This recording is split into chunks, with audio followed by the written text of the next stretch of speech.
I'm not gonna lie, I absolutely suck at pacing. Hey, what's up guys? Today I'm going to be talking about pacing and what tips that I personally use to help encourage me to pace better. Make sure you're subscribed if you're not already and hit that like button if you want to see more from me, as it really helps me out. If you've watched some of my other videos, you will have seen that I have been disabled since birth, and I think this is part of the core reason as to why I suck at pacing. Growing up, I always had the attitude of my disability is not going to stop me from doing anything, which is an absolutely great attitude to have towards life. However, adding chronic illness into that mix means that I'm essentially having to undo everything that I've always known. For example, once I've got my mind set onto something, I have to do it no matter how I feel. Like my YouTube channel, for example, I've committed to my own personal schedule.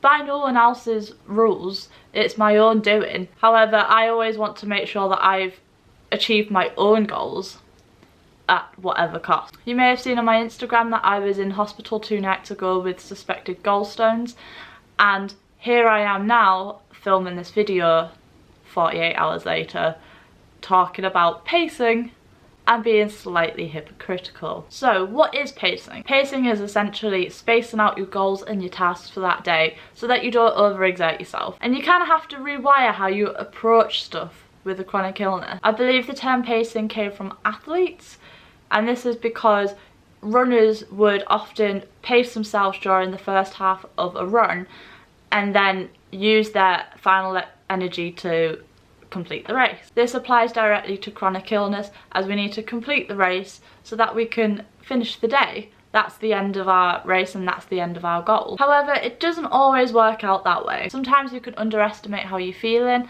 thinking that you're fine, completing all your tasks, but then you've overdone yourself. This is particularly common once you're first diagnosed and you're still learning to get to grips with it all. But even people like me who have been diagnosed for a while still struggle with that sometimes, because it's hard to know. Overdoing it essentially means that you're more likely to trigger a flare-up, which could put you out of action for a day or a couple of days. It takes time to implement pacing into your day-to-day life, especially when you've just been diagnosed. Pacing is a pretty straightforward concept, but it can be really hard to implement into your life. However, you need to learn how to be in tune with your body and learn to know when to stop before it's too late, as that can cause more problems. On days when you're generally feeling a lot better, you need to treat your energy as though it's your wages, i.e.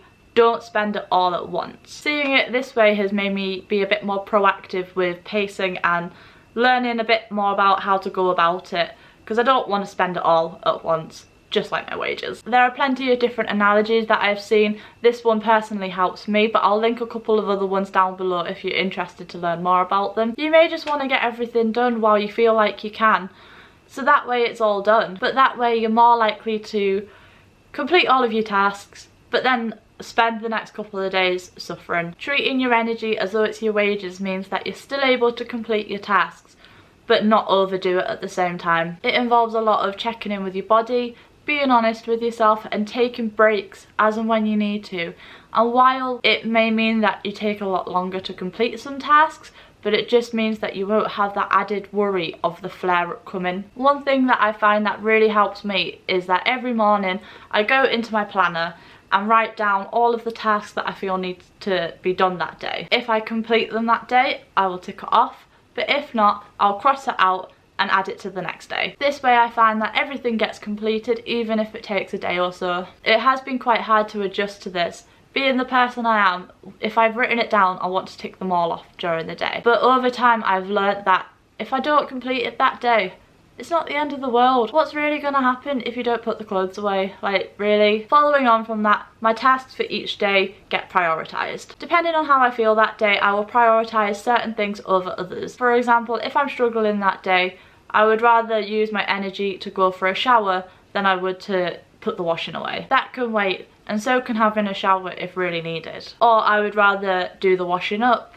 over doing the ironing. Not that I iron, but anyway. I've also had to learn that taking breaks is okay. Sometimes I just can't do the washing up all in one go. So sometimes I will do half of the washing up, leave the other half to soak so I can come back to it later on during the day.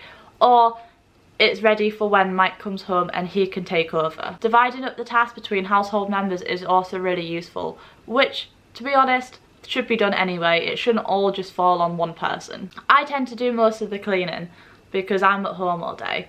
However, Mike will come home and he will cook tea. He also walks the dog, as I can't do it because despite how small he is, he's very strong. And sometimes on his days off, we'll spend the day cleaning together, so that all I have to do is do general upkeep, like the washing up and putting the clothes away and putting the clothes in the washing machine and things like that, and then it takes a bit of the pressure off me. Delegating tasks could be with your partner, your parents, your friends, your housemates, or even your kids. Don't be afraid to ask for help, because chronic illness or not, these things should be shared regardless of who's at home, who's at work. It's a joint effort at the end of the day, no matter the home situation. You just have to find what works for you and who lives with you. For those of you who live alone, which I've lived alone since being chronically ill, that's where the prioritising comes in even more. Breaking it all down to manageable tasks is helpful, and it means that you can balance your life a little bit better. Whether you live alone or with your family or with your kids or your parents or your partners, you just have to find what works for everybody. But finding what does work for you may take time,